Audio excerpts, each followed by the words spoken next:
Hey guys, welcome back to Shalini academics. मेरा नाम है शालिनी वर्मा और आज मैं आप सभी के साथ डिस्कस करने जा रही हूँ क्लास 4 का चैप्टर नंबर 4 जिसका नाम है टेस बाइज अ मिरेकल। सो यहाँ पर हम मिरेकल के बारे में बात करने वाले हैं।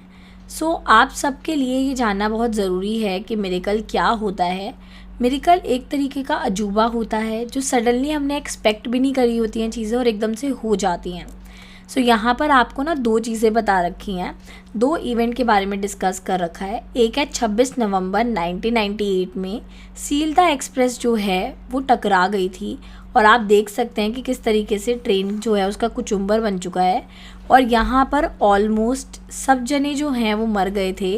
बट एक शुभम नाम का लड़का था जो कि 4 साल का था, उसको बिल्कुल कुछ भी नहीं हुआ, एक खरोच भी नहीं आई। आप समझ सकते हैं कि एक मिरेकल ही है जहाँ पर मोस्टली पीपल को बहुत ज़्यादा गंभीर चोट लग चुकी है, दे आर नॉट अलाइव। वहीं पे एक शुभम नाम के लड़के को खरोच तक नहीं आई है जो कि सेम कोच में सफ़र कर रहा था। उसी के साथ साथ एक और केस भी दे रखा है। सेकंड केस जो है वो जैक डुनलैप का है जो कि 21 साल का एक अमेरिकन लड़का था। एक्चुअली रोड एक्सीडेंट में उसके साथ बहुत बुरा होता है। 17 नवंबर 2007 की बात है जब रोड एक्सीडेंट में उसको बहुत गंभीर चोट लग जाती है। जो टेक्सास के डॉक्टर्स हैं वो उसको ट्रीट करते हैं और उसके ब्रेन को डेड डिक्लेयर कर देते हैं। उसी के साथ साथ वो बोलते हैं कि शायद अब कभी भी रिकवर नहीं कर पाएगा, लेकिन डुनलैप अपनी होप नहीं छोड़ता है, वो रिकवर करता है और अपनी नॉर्मल ज़िंदगी जीता है। आज भी डॉक्टर जो हैं वो इस मेडिकल मिरेकल को एक्सप्लेन नहीं कर पाए हैं। तो अब हम इस चैप्टर में एक मिरेकल के बारे में ही पढ़ेंगे, तो चलिए देख लेते हैं। एक दिन एक 8 साल की बच्ची जिसका नाम टेस है वो ये एक बात सुनती है कि उसके मम्मी पापा आपस में बात कर रहे हैं कि उसका जो भाई है एंड्रयू वो बहुत ज़्यादा बीमार है।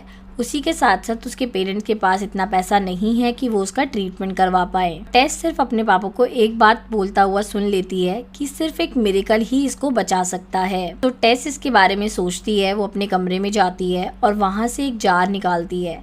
जार जो होता है वो कबर्ड के अंदर होता है और जार के अंदर कुछ कॉइन्स होते हैं। वो पैसे को बहुत समझदारी से गिनती है। टेस जो है वो सारे पैसे को अपने पर्स में रखती है और एक मेडिकल स्टोर के पास चली जाती है। मेडिकल स्टोर वो स्टोर होती है जहाँ से हमें दवाइयाँ मिलती हैं। वहाँ पर एक केमिस्ट होता है जो बिल्कुल भी अटेंशन पे नहीं करता टेस की तरफ और वो बात कर रहा होता है अपने पास खड़े एक आदमी से।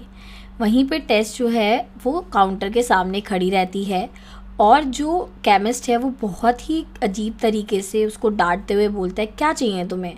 तो वहीं पे वो काफ़ी ज़्यादा घबरा जाती है और वो ये भी बोलता है कि मैं अपने भाई से बात कर रहा हूँ जो कि जस्ट अभी अभी शिकागो से आया है। वहीं पे पास में खड़ी टेस बोलती है कि मुझे आपसे एक मिरेकल खरीदना है, मेरा भाई एंड्रयू बहुत ज़्यादा बीमार है। और वो ये भी बताती है कि जो मेरा भाई है उसके दिमाग में कुछ जो है अनवांटेडली ग्रो कर रहा है और मेरे पापा ने बताया है कि सिर्फ एक मिरेकल ही उसे ठीक कर सकता है। तो क्या आप मुझे बता सकते हैं कि मिरेकल की क्या कॉस्ट रहेगी। वहीं पे केमिस्ट का जो भाई है वो काफ़ी अच्छे कपड़ों में इन दोनों की कन्वर्सेशन को सुन रहा होता है और वो पूछता है कि किस तरीके के मिरेकल वो चाहता है। तो वहीं पे टेस बोलती है मुझे नहीं पता और उसकी आंखों में बहुत ज़्यादा आंसू होते हैं। तो वहीं पे वो बोलते कि वो बहुत ज़्यादा बीमार है और मेरी मम्मी जो है उसका ऑपरेशन करवाना चाहती हैं, बट मेरे पापा के पास इतने पैसे नहीं हैं कि वो पे कर सकते हैं। तो मैं अपने खुद के पैसे लेके आई हूँ ताकि मैं मिरेकल खरीद सकूँ और अपने भाई की जान बचा सकूँ। वहीं पे एक इंसान पूछता है कितने पैसे हैं तुम्हारे पास। लड़की बताती है $1.11 मेरे पास हैं। वहीं पे जो इंसान शिकागो से आया था वो कहता है वंडरफुल, तुम्हारे पास उतने ही पैसे हैं जिससे तुम मिरेकल खरीद सकते हो अपने भाई के लिए। वहीं पे जो इंसान होता है वो टेस के पैसे ले लेता है और उसका हाथ पकड़ता है और उसको उसके घर पे ले जाता है और कहता है कि मुझे बताओ कहाँ है तुम्हारा भाई, मैं उससे मिलना चाहता हूँ।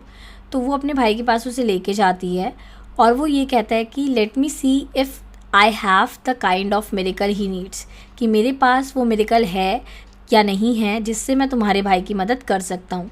बेसिकली जो शिकागो से इंसान आया था वो उसको देखना चाहता था उसके भाई को कि किस तरीके से उसको डिजीज़ हो रखी है और किस तरीके से वो हेल्प कर सकता है। जो केमिस्ट का भाई होता है उसका नाम होता है डॉक्टर कार्लटन आर्मस्ट्रॉन्ग, जो कि बहुत फेमस सर्जन होते हैं शिकागो के। और स्टूडेंट न्यूरोसर्जन वो होते हैं जो बेसिकली ब्रेन से रिलेटेड, नर्व से रिलेटेड चीज़ों के साथ डील करते हैं। तो जो डॉक्टर होते हैं वो जल्द से जल्द एंड्रयू को एडमिट करते हैं हॉस्पिटल में, जहाँ पर वो उसके ऊपर ऑपरेट करते हैं। थोड़े हफ्तों के अंदर अंदर जो एंड्रयू है वो अपने घर पे आ जाता है और बहुत अच्छा कर रहा होता है। तो एक दिन टेस की मम्मी बोलती हैं अपने हस्बैंड से कि मुझे नहीं पता कि एंड्रयू की सर्जरी कितनी महंगी हुई होगी, और डॉक्टर आर्मस्ट्रॉन्ग ने हमसे एक पैसा भी नहीं लिया, कुछ भी नहीं लिया। इनफैक्ट वहीं पे टेस खड़ी हुई होती है और वो अपनी तरफ देख के स्माइल करती है, और वो जानती है कि इस मिरेकल की कॉस्ट क्या थी, $1.11।